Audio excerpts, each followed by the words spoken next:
সবসময় লোককে যে গন্দা গন্দা ভাষা দিয়ে গালাগালি করিস, লোককে যে উল্টোপাল্টা কথা বলিস, আর বিশেষ করে আমাকে তুই এত বাজে বাজে ভাষায় গালাগালি করিস, সেটা তুই একটু চিন্তা করে দেখ তো, সেটা তোর মুখ থেকে মানায়? তোর নিজের ফ্যামিলিটা দেখ,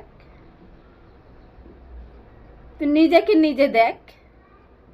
তোর মতো মেয়ে খোর, মদ খোর, তোর কাছ থেকে আমি সম্মান পাওয়ার আশা করি না।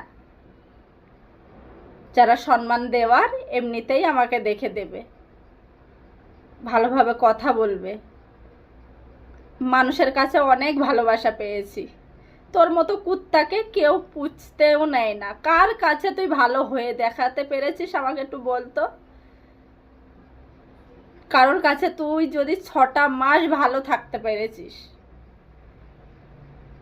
ঠিক আছে, আমার জন্যে নাই তুই তোর ফ্যামিলির কাছে খারাপ, মানছি আমি, কিন্তু তুই আরো মানে যেখানে যেখানে তুই মানে রিলেশন বানিয়েছিস, ভালো সম্পর্ক বানিয়েছিস, সেখানে সেখানে তুই নিজে ভালো থাকতে পেরেছিস কারোর সাথে?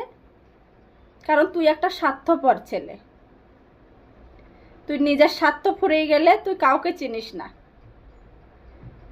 কে বউ, কে মা, কে সন্তান, তুই কাউকে চিনিস না, তুই নিজের স্বার্থ ছাড়া। আবার তুই আমাকে বলিস যে আমি স্বার্থপর মেয়ে। কেন, তোর বাপ কি আমার নামে 10 বিঘে লিখে দিয়েছে? না তোর মা লিখে দিয়েছে, না তুই দিয়েছিস বে? তুই সেদিন আমাকে বলছিলি স্বার্থপর মেয়ে। তুই তুই যে থুতু ফেলিস সেই থুক চাটতে যাস লোকের কাছে। আমি আবার বলছিলাম যে আমি ফোন করে বলি, আমি যদি সব কথা বলি না তো তোর মুখে মুদবে সবাই। তুই লোকের চারটে যেতে কম করিস না, আবার লোককে শোনাতেও কম করিস না। তুই নিজেকে নিজে মনে করিস যে আমি সব কিছুতে ঠিকঠাক।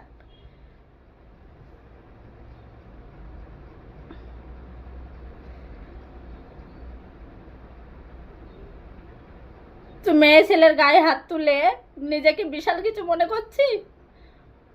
খোদা, তুই যে গাড়ি নিয়ে রাস্তাঘাটে চলবি সেই গাড়ি এমন ভাবে অ্যাক্সিডেন্ট হয়, তুই যেদিন একা থাকবি সেদিন তোর যেন, তুই মৃত্যু চাইলেও যেন মৃত্যু না হয়।